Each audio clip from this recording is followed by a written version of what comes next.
Goedemorgen iedereen. Bonjour. Vrijdag 2 april. Een dag. Begin van de paasvakantie voor vele mensen, of toch al sinds een verlengd weekend. Maar naar goede gewoonten geven we jullie een stand van zaken van de COVID-pandemie in ons land. En daarvoor geef ik het woord aan Stefan Gucht. Goedemorgen iedereen. Bonjour tout le monde. We lijken een nieuw kantelpunt in de epidemie bereikt te hebben. De voorbije dagen stellen we een lichte daling vast van de dagelijkse besmettingscijfers. We verwachten dat binnen een paar dagen ook de weekgemiddelden zullen beginnen dalen. De piek van het aantal besmettingen van deze derde golf lijkt zich voorlopig af te tekenen op maandag 22 maart met 6.279 besmettingen op één dag. De ziekenhuisopnames blijven wel nog verder doorstijgen, maar ook hier is een lichte vertraging te zien. De ziekenhuisbezetting daarentegen blijft nog gestaag verder toenemen. De bezetting op intensieve zorgen zal binnenkort waarschijnlijk ruim de kaap van 800 en mogelijk zelfs 900 bedden overschrijden. Verschillende ziekenhuizen moeten al patiënten doorverwijzen naar de intensieve zorgen in andere ziekenhuizen. De situatie op intensieve zorgen is momenteel zwaar. Het is ons gedrag van vandaag dat zal bepalen hoe snel deze onmenselijke belasting op intensieve zorgen zal afnemen in de loop van april. We hebben met de maatregelen nu een grote impact op de staart van de derde golf. Een staart die mogelijk heel lang en zwaar kan zijn. Bij een goede opvolging van de maatregelen kan de belasting op intensieve zorgen dalen tot minder dan 300 patiënten tegen 1 mei. Maar daarvoor moet het aantal besmettingen eerst fors naar omlaag. Bij een minder goede opvolging van de maatregelen kan zich een hoog plateau vormen tussen de 500 en 1000 patiënten op intensieve zorgen. En dit kan blijven doorlopen tot in mei. Wat we vandaag doen, bepaalt de ziekenhuisopnames en de belasting op intensieve zorgen binnen 2 tot 3 weken. Wat we vandaag doen, bepaalt het perspectief voor de scholen, het hoger onderwijs en de versoepelingen in mei. Een lichte daling van het aantal besmettingen betekent dus niet dat de koers gereden is. Denk aan de basisregels, beperk uw contacten en laat het vaccin de rest doen. De afgelopen week werden er gemiddeld 4.814 besmettingen per dag vastgesteld. Dat is een toename van 11% op weekbasis. De toenames deden zich voor over het ganse grondgebied en bij alle leeftijdsgroepen. De stijging was ondertussen het minst uitgesproken bij kinderen en tieners, met nog een lichte toename van 4%. De reden hiervoor moet gezocht worden bij de sluiting van de scholen, wat geleid heeft tot een daling van het aantal uitgevoerde testen. Bij de andere leeftijdsgroepen zagen we toenames die nog schommelen tussen de 11 en de 17%. In West-Vlaanderen en Waals-Brabant ligt de R-waarde ondertussen voor het eerst sinds lang onder de 1, wat betekent dat de vertraging hier het sterkst is. De Waalse provincies, met uitzondering van Luik, als ook het Brussels gewest, vertonen daarentegen de hoogste besmettingsgraad. Namen spant nog steeds de kroon met bijna 1000 besmettingen per 100.000 inwoners in de voorbije 14 dagen. Dat is bijzonder hoog en bijna 3 keer hoger dan in Luik en bijna 2 maal hoger dan het Belgisch gemiddelde. In de provincie Luik stijgen de cijfers voorlopig wel nog het sterkst, met plus 35%. Het moet wel gezegd dat de provincie Luik het voordien opvallend goed bleef doen en nu bezig lijkt te zijn aan een inhaalbeweging. In Vlaanderen is Oost-Vlaanderen nog steeds de provincie met de hoogste besmettingsgraad en het hoogste aantal gevallen. Betreft de varianten. De voorbije 2 weken lijkt het percentage besmettingen veroorzaakt door de Britse variant te stabiliseren rond de 78%. De Zuid-Afrikaanse en Braziliaanse varianten winnen licht terrein met respectievelijk 7,6% en 3,7% van de besmettingen. De ziekenhuisopnames blijven verder doorstijgen. We zitten nu gemiddeld aan 262 opnames per dag. En dat is 15% meer dan vorige week. De laatste dagen schommelen de nieuwe opnames rond de 300 per dag. En deze opnames zullen vermoedelijk nog een paar dagen verder doorstijgen, vooraleer ook hier hopelijk een piek bereikt wordt. Het totaal aantal ingenomen bedden blijft verder gestaag doorstijgen. Er liggen nu bijna 3000 patiënten in onze hospitalen, om precies te zijn 2958. En dat is 19% meer dan de week ervoor. Maar vooral de toename op intensieve zorgen blijft fors. Momenteel liggen er 790 patiënten op intensieve zorgen. En dat is een toename van 21% op weekbasis. De ziekenhuisbezetting stijgt in het hele land. De overlijdens blijven rond eenzelfde niveau schommelen, met momenteel zelfs een lichte afname ten opzichte van vorige week. Gemiddeld vielen er de afgelopen week 27 overlijdens per dag te betreuren en dat is 2% minder dan de week ervoor. Er zijn echter wel opvallende verschillen per leeftijdscategorie. Zo zien we bij de 85-plussers een daling van de sterftecijfers, terwijl de overlijdens wel nog toenemen bij personen tussen de 65 en de 85 jaar. Dit hebben we heel waarschijnlijk te danken aan de vaccinatie. 28% van de 65-plussers en 73% van de 85-plussers kregen ondertussen een eerste inenting. Ondertussen hebben 1.340.000, of 12% van alle Belgen, een eerste dosis van het COVID-vaccin gekregen. 528.000, of 5% van alle Belgen, kregen een tweede dosis.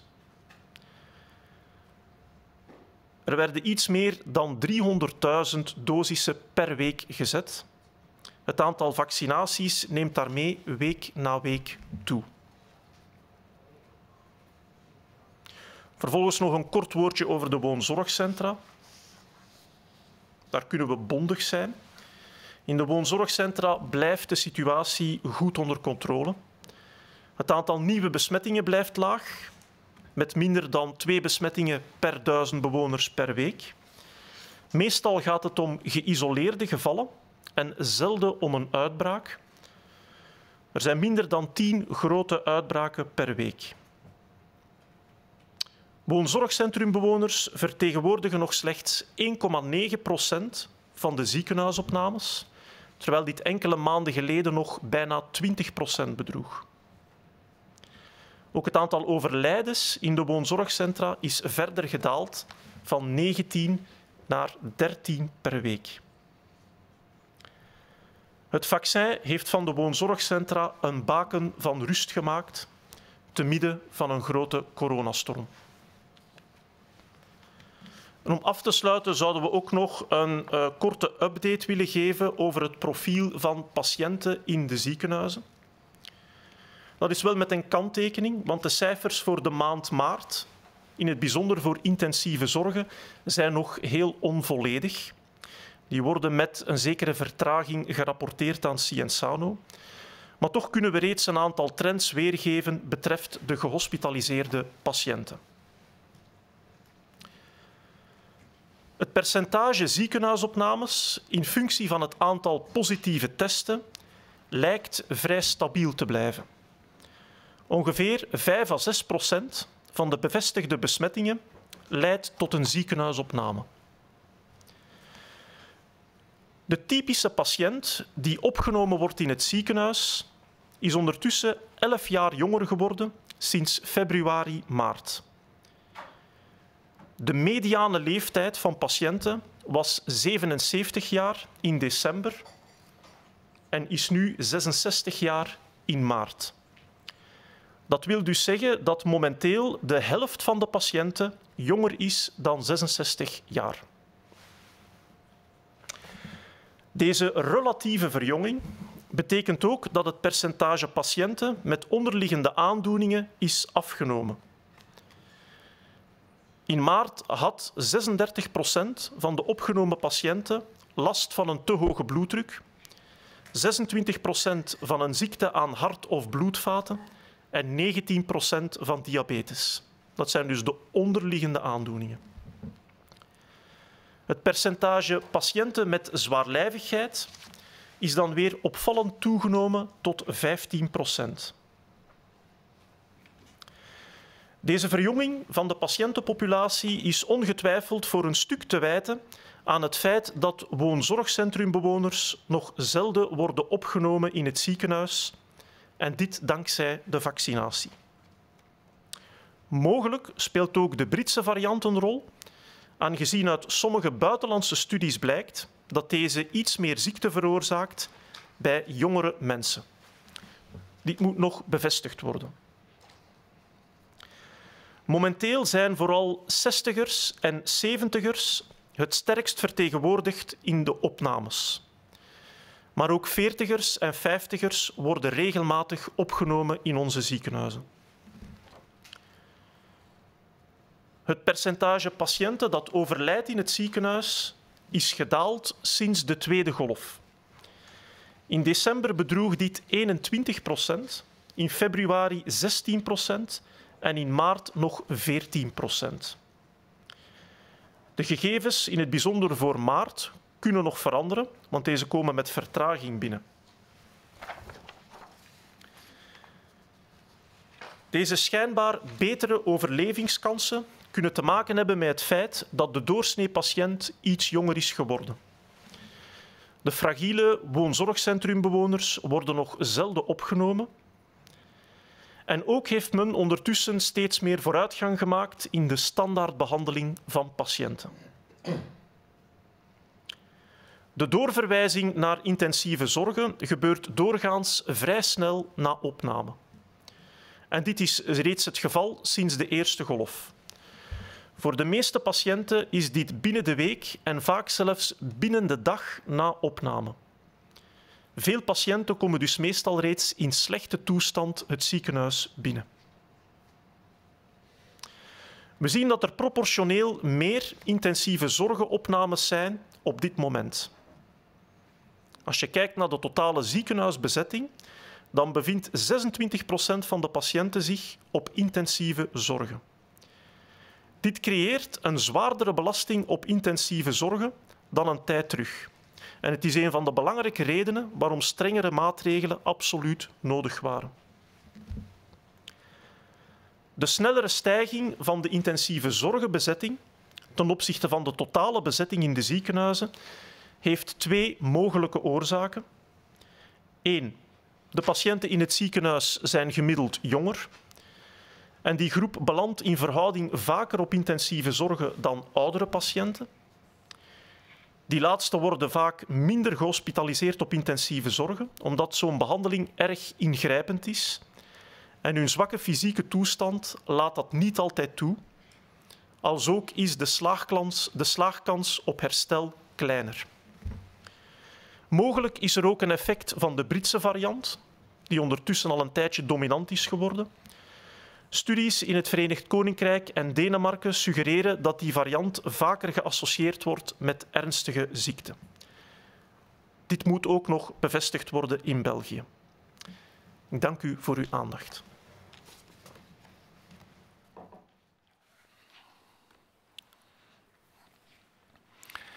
Goedendag iedereen, bonjour à toutes, bonjour à tous. Alors une fois de plus, il semble que nous soyons à un nouveau tournant de cette épidémie. Ces derniers jours, nous avons constaté une légère diminution du taux d'infection. Nous pensons que si tout continue ainsi, dans les jours qui viennent, les moyennes hebdomadaires commenceront elles aussi à diminuer. Le pic actuel de cette troisième vague semble provisoirement se situer le lundi 22 mars, où nous avons atteint un taux de 6 279 infections par jour. Les hospitalisations, par contre, continuent d'augmenter, mais là aussi, on observe un léger ralentissement. Par contre, le poids total sur les hôpitaux, l'occupation des lits d'hôpitaux continue d'augmenter et n'est pas, lui, du tout avec un signe de diminution. L'occupation des lits de soins intensifs pourrait bientôt dépasser la barre des 800, voire des 900 lits. Et actuellement, depuis quelques jours, plusieurs hôpitaux sont déjà en train de référer des patients de soins intensifs vers d'autres hôpitaux. Le poids, donc, de l'infection, le poids de la pandémie est particulièrement sensible au niveau des unités de soins intensifs. C'est notre comportement d'aujourd'hui qui déterminera la rapidité avec laquelle cette pression lourde continue sur les soins intensifs diminuera ou pas au courant du mois d'avril. Si les mesures sont correctement suivies, la charge pourrait tomber à moins de 300 patients aux soins intensifs d'ici le 1er mai. Et le plus bas sera bien sûr le mieux.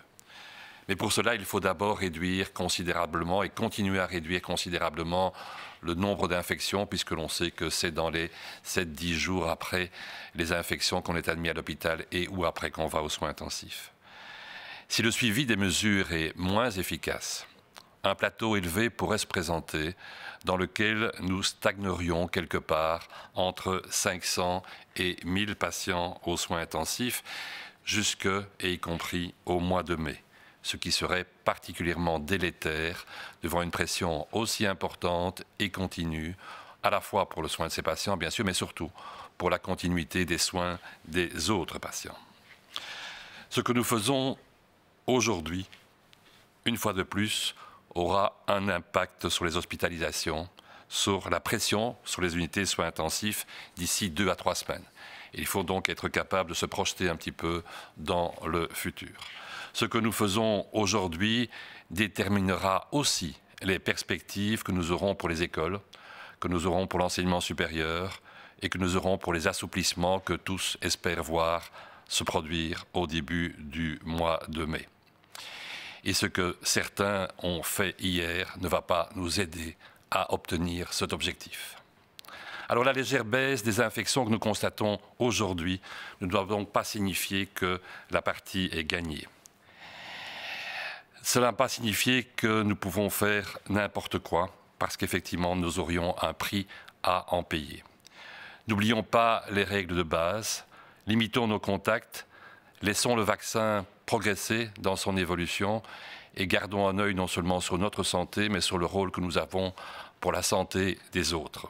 Et aussi pour le respect par rapport au travail considérable qui est fait dans les hôpitaux depuis des mois et des mois. Au cours de la dernière semaine, nous avons eu en moyenne 4 814 contaminations par jour. Heureusement pas les admissions. Ceci représente une augmentation de 11%. Les augmentations sont manifestées, comme on le verra, sur l'ensemble du territoire et dans toutes les tranches d'âge. Elles sont moins marquées chez les enfants et on devine assez facilement pourquoi, puisque les écoles sont actuellement fermées. Et donc au niveau des enfants, il n'y a eu que 4% d'augmentation. Pour les autres groupes d'âge, on fluctue entre 11 et 17% d'augmentation. Où sont-elles présentes? Elles sont présentes, on l'a dit, de manière diffuse dans le pays, mais malgré tout de manière un petit peu inégale d'un endroit à l'autre. Certaines provinces, actuellement la province de Flandre occidentale et le Brabant wallon, ont vu leur indice de R diminuer en dessous de 1, ce qui signifie que dans ces deux provinces, en tout cas, on a pour l'instant un ralentissement de la transmission. Par contre, on a encore une transmission importante dans différents endroits, dont dans la région de Bruxelles-Capitale et entre autres dans différentes provinces wallonnes. Ce qui nous inquiète toujours le plus pour l'instant est ce qui se passe dans la province de Namur, puisqu'on y trouve un taux d'infection qui est une incidence, comme on l'appelle, de 1000 infections par 100 000 habitants au cours des 14 derniers jours. Ceci est non seulement 3 fois plus élevé que la province de Liège, qui est proche, mais c'est aussi pratiquement le double de la moyenne nationale. La province de Liège, moins qu'à Namur, on vient de le dire, mais la province de Liège qui a particulièrement bien performé durant cette troisième vague, a pour l'instant des taux qui augmentent de manière considérable et qui augmentent en raison de plus de 35%, comme vous le voyez, c'est la tache brune sur la carte. Donc si les résultats ont été remarquables jusqu'à présent, ils sont en train de se dégrader et de se détériorer et doivent être suivis avec attention. Au niveau de la partie flamande du pays, c'est la Flandre orientale qui est l'endroit où il y a le plus haut taux d'infection et aussi le plus grand nombre de cas en chiffres absolus. Vous le savez, on s'intéresse chaque semaine aussi aux variants. Les variants actuellement, si on peut encore appeler les variants, puisque c'est devenu la souche dominante, mais le variant dit variant anglais se stabilise aux environs de 78% des causes des nouvelles infections. On a une petite augmentation du variant sud-africain qui est passé à 7,6%, venant de 5 et quelques pourcents. Et on a aussi une discrète augmentation à près de 4%, 3,7% du variant brésilien. Si on s'intéresse cette fois-ci aux nouvelles hospitalisations, on vous l'a dit, elles augmentent. Elles augmentent puisque nous avons en moyenne 262 admissions par jour, ce qui signifie 15% de plus que la moyenne de la semaine précédente. Ces derniers jours, nous avons eu à plusieurs reprises des chiffres qui tournaient autour des 300 admissions par jour. Ceci va continuer à augmenter probablement, en tout cas pendant quelques jours, avant eux aussi, on l'espère, atteindre le pic que nous avons déjà obtenu actuellement pour les nouvelles contaminations. Le taux d'occupation des hôpitaux continue d'augmenter et fluctue actuellement autour des 3000 patients, puisque nous sommes actuellement à 2958 patients. C'est 19% de plus que la semaine précédente. Ce qui nous préoccupe plus, et on l'a déjà souligné au départ, c'est l'occupation des lits de soins intensifs. Et on le voit bien sur la diapositive actuellement, la courbe à ce niveau-là continue d'augmenter. On a au niveau des soins intensifs actuellement pratiquement 800 personnes, en l'occurrence 790, dont toujours 60% ont besoin d'un respirateur pour être maintenus en vie. Et ceci consiste en une augmentation de 21% du nombre de lits occupés en soins intensifs. L'occupation globale des hôpitaux est en hausse dans tout le pays. Au niveau des décès, nous avons, je dirais heureusement, une grande stabilité, puisqu'il y a une petite baisse de 2%, je dirais peut-être non significative. Nous déplorons toujours malheureusement 27 décès par jour, mais ce chiffre n'évolue guère actuellement. On parlera un petit peu de l'évolution des décès dans le thème de la journée au niveau des hospitalisations.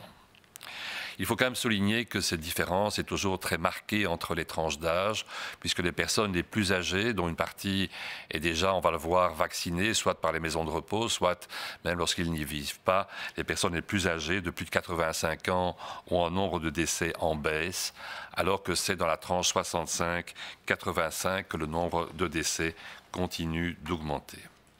Au niveau de la vaccination, j'en touche à un mot, on a actuellement 28%, donc plus d'un quart de la population des plus de 65 ans qui a reçu une première dose, et 73%, donc 3 quarts de la population des plus de 85 ans qui a reçu sa première dose.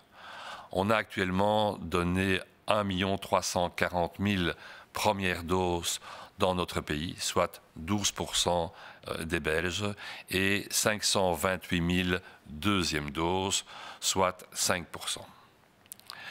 La semaine passée, on a à peu près vacciné 300 000 personnes, 307 000 doses ont été administrées, avec donc une augmentation de semaine en semaine, et il faut le souligner, pour le mois d'avril, pour le mois de mai, une augmentation qui va prendre encore de plus en plus d'importance semaine après semaine. Alors vous savez que le vendredi est le jour dans lequel nous avons un thème sur les maisons de repos. Ce thème diminue d'importance, je dirais, de vendredi en vendredi, je dirais heureusement d'ailleurs, puisqu'il signifie que la situation y reste heureusement extrêmement calme. Elle est sous contrôle, il est sous contrôle depuis la vaccination massive des maisons de repos. On a un taux de contamination qui est faible, de l'ordre de 2 nouveaux cas par 1000 résidents par semaine. Ce sont des cas isolés, il n'y a pratiquement plus de foyers épidémiques et on a moins de 10 foyers de plus de 10 cas. Les résidents des maisons de repos, on l'a dit à plusieurs reprises, actuellement forment une toute petite partie des gens qui sont admis au niveau des hôpitaux, c'est 1,9%. C'est 10 fois moins que ce qu'on avait au mois de décembre, c'était 19%. Et le nombre de décès liés au Covid dans les maisons de repos est de plus en plus bas. En l'occurrence, c'était 13 décès cette semaine-ci par rapport à 19 décès la semaine précédente. Alors, je vous évoquais là tantôt l'évolution de la mortalité. On va vous parler essentiellement de l'évolution des patients hospitalisés, du profil des patients hospitalisés et un peu du devenir de ces patients hospitalisés. Nous avons des chiffres qui, pour le mois de mars, sont encore des chiffres incomplets, provisoires pour les soins intensifs, mais qui peuvent déjà nous donner, entre autres pour janvier-février, une tendance dans l'évolution de ce qui a été le début de cette troisième vague. Le pourcentage d'hospitalisation en fonction du nombre de tests positifs reste stable. Il est aux environs de 5 à 6% des infections confirmées qui se traduisent en une hospitalisation. Le patient type qui est actuellement admis à l'hôpital est plus jeune. Il est plus jeune, on le savait, on le sentait tous déjà, et ceci est confirmé par les chiffres dont nous disposons. Il a 11 ans de moins depuis février-mars. L'âge médian des patients, qui était de 77 ans à la fin de l'année 2020, est maintenant de 66 ans au mois de mars. Ce signifie donc que la moitié des patients ont moins de 66 ans. C'est un rajeunissement qui s'explique de différentes manières. Une des manières, bien sûr, c'est que ces gens sont moins des patients qui viennent des maisons de repos, très nettement. Et l'autre explication est l'explication potentielle liée à l'agressivité potentielle du variant anglais par rapport à des personnes plus jeunes, même si ce point doit encore être confirmé. Ce rajeunissement s'accompagne aussi du fait qu'il y a moins de pathologies sous-jacentes chez les gens qui sont actuellement hospitalisés, comme ils sont plus jeunes. On n'a plus que, si on peut dire, 36% des patients admis qui sont hypertendus, 26% qui ont une pathologie cardiovasculaire et 19% qui sont diabétiques. Par contre, et c'est probablement parce qu'effectivement, chez les gens plus jeunes, il y a plus d'obésité que chez les personnes plus âgées, on a un pourcentage de patients obèses qui a augmenté et qui atteint actuellement 15% de ces patients. Actuellement, donc, on a essentiellement donc des sexagénaires, des septuagénaires qui sont les plus représentés dans les admissions, mais on a aussi un certain nombre de quadragénaires et de quinquagénaires. Donc une population plus jeune et moins malade au départ. Au niveau des décès que je vous évoquais là tantôt, le pourcentage de patients qui décèdent à l'hôpital a aussi diminué depuis la deuxième vague. Et ceci est clairement, je dirais, une bonne nouvelle dans les préoccupations que nous avons avec cette pandémie actuellement. En décembre, on avait 21% de décès parmi les patients admis. En février, on avait 16%. Et en mars, nous avons 14%. Alors il faut bien faire attention, le pourcentage de mars n'est pas encore définitif, ceci peut évoluer. Mais on a clairement une tendance à avoir une diminution des décès. Ceci peut être lié à nouveau à plusieurs choses, et j'ai envie de dire à peu près d'ailleurs aux mêmes causes qui justifiaient les hospitalisations. Nos patients sont plus jeunes et donc potentiellement plus résistants à l'agression de la maladie, puisque les patients particulièrement fragiles qui venaient des maisons de repos, par exemple, ou plus âgés, sont maintenant actuellement plus rarement admis. Et d'autre part, on le sait, on a fait des progrès dans la prise en charge des patients lorsqu'ils sont hospitalisés. Par ailleurs, l'orientation vers les soins intensifs se fait généralement assez rapidement après l'admission. C'est le cas depuis la première vague. On note globalement parlant que la plupart des personnes qui vont aux soins intensifs, soit ils vont dès le lendemain, je dirais, de leur admission à l'hôpital, parfois d'ailleurs directement, soit le font en ayant la semaine de leur admission à l'hôpital. Il y a proportionnellement, par contre, et on l'a dit à plusieurs reprises, actuellement, il faut le constater, plus d'admissions en soins intensifs que ce qu'on avait avant. Un quart, 26% pour être précis, des patients se trouvent actuellement en soins intensifs par rapport au total des patients qui sont hospitalisés. Cette augmentation, à nouveau, peut avoir plusieurs explications. D'une part, le fait que l'on va admettre plus facilement un patient plus jeune en soins intensifs, un patient porteur de moins de comorbidité, un patient qui a plus de chances de bénéficier des soins intensifs et d'en sortir vivant. On sait que certaines personnes très âgées avec beaucoup de comorbidité n'ont pas beaucoup d'espoir malgré les soins intensifs et que proportionnellement leur taux d'admission y est plus bas. Et actuellement, nous avons, on l'a dit, peu de patients avec de multiples comorbidités avec un grand âge qui sont admis à l'hôpital. Et par ailleurs, on retrouve l'explication qu'on a déjà évoquée là tantôt, la potentielle plus grande virulence chez les gens plus jeunes du variant anglais, à nouveau à confirmer, mais avec malgré tout des indications dans ce sens-là, dans des études aussi bien danoises qu'anglaises. Après ces quelques mots, je vous souhaite un bon week-end pascal.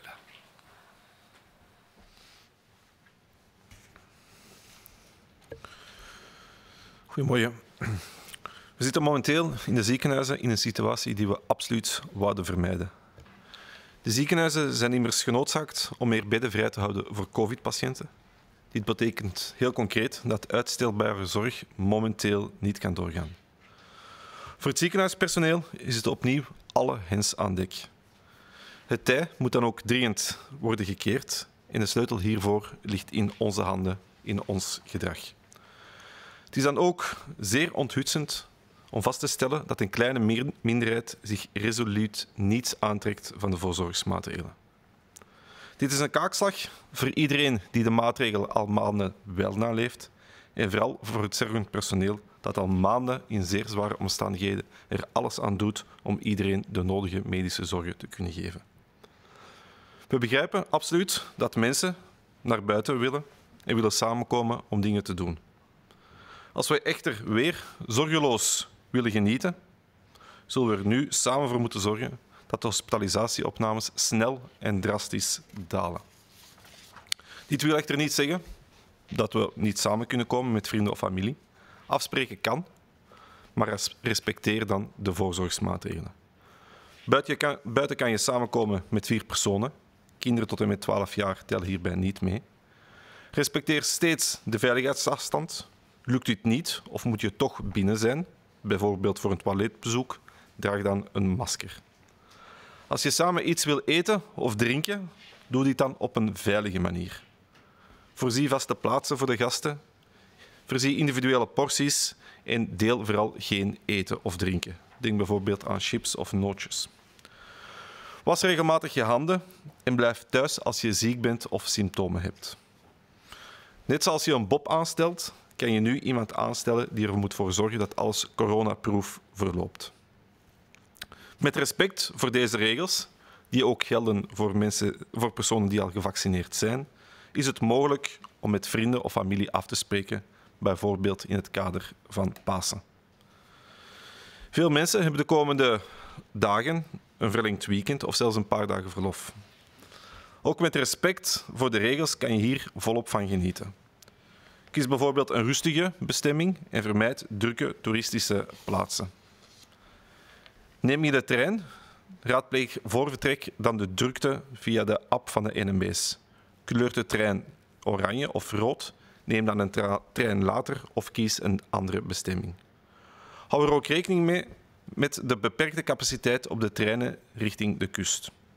Daardoor kan het zijn dat u moet wachten in het station alvorens u de trein kan nemen, omdat er waarin beschikbare plaatsen zijn.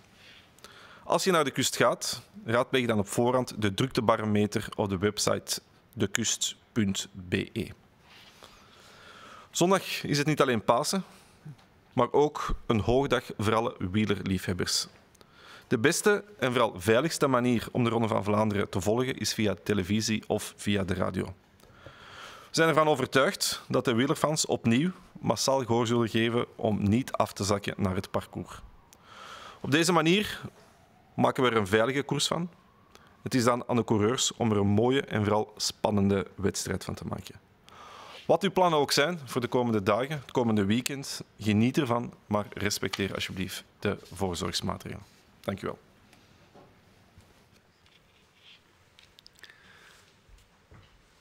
Bonjour à toutes et tous. Nous sommes actuellement dans une situation dans les hôpitaux que nous voulons absolument éviter. Nos hôpitaux sont obligés en ce moment, vu la situation, de garder plus de lits libres pour les patients Covid. Cela signifie aussi concrètement que des soins pouvant être différés ne peuvent être fournis pour le moment, avec l'impact qui en découle. Pour le personnel de soins, il s'agit une fois de plus de maintenir et de redoubler l'effort, et ceci dans la durée. Il est donc déconcertant de voir qu'une petite minorité décide consciemment d'ignorer les mesures de précaution. C'est une gifle pour tous ceux qui font tout ce qu'ils peuvent depuis des mois. Il s'agit donc du personnel soignant et aussi des personnes qui respectent les mesures. Ce personnel soignant fait tout ce qu'il peut depuis des mois dans des circonstances très difficiles pour pouvoir donner à chacun les soins dont il a besoin. Nous comprenons parfaitement que les gens veulent sortir et se réunir. Sortir et se réunir avec des amis ou de la famille, c'est tout à fait possible, mais respecter les recommandations de santé publique. Elles ne sont pas là pour rien.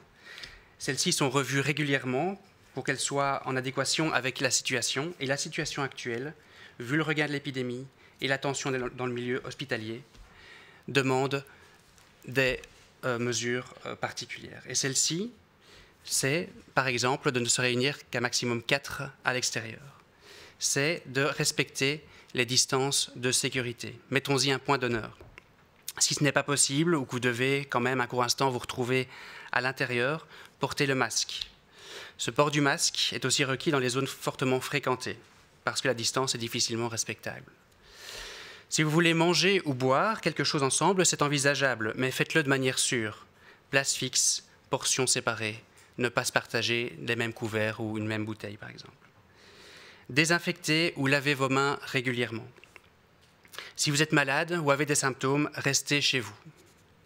Et on vous encourage également, de la même manière que vous désigneriez un Bob, lorsque vous vous réunissez, désignez une personne chargée de veiller à ce que tout se fasse en sécurité. Tout en respectant ces règles qui s'appliquent également aux personnes déjà vaccinées, il est tout à fait possible de se retrouver en famille ou entre amis. Pour beaucoup, on est à la veille d'un week-end prolongé ou même de quelques jours de congé. Même en respectant les recommandations de santé, vous pouvez en profiter.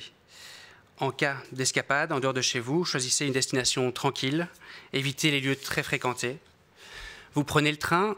Avant votre départ, vérifiez l'affluence via l'app de la SNCB. Si le train est indiqué en orange ou rouge, décalez votre départ ou optez pour une autre destination. Tenez également compte de la capacité limitée des trains à destination de la côte, à moins de vouloir attendre un temps indéterminé dans la gare avant de pouvoir prendre un train où des places sont disponibles. Si vous vous rendez à la côte, que ce soit en train ou en voiture, consultez également à l'avance le baromètre de l'affluence sur le site www.lelittoral.be. Cela vous permettra de voir où il y a encore des endroits moins fréquentés à ce moment. Dimanche, ce n'est pas seulement Pâques, mais c'est aussi un jour de célébration pour les amateurs de cyclisme, c'est le Tour des Flandres. Le meilleur moyen et le plus sûr pour suivre la course, c'est via les médias sociaux. Nous sommes convaincus que les fans de cyclisme répondront à nouveau massivement à l'appel de ne pas se rendre le long du parcours. Quels que soient vos projets, profitez-en en toute responsabilité pour vous, pour vos proches et pour le personnel soignant qui œuvre auprès des personnes malades. Merci. Aujourd'hui, il n'y a pas de questions qui ont été envoyées par la presse. Il nous reste donc à vous souhaiter un bon week-end. On se retrouve mardi.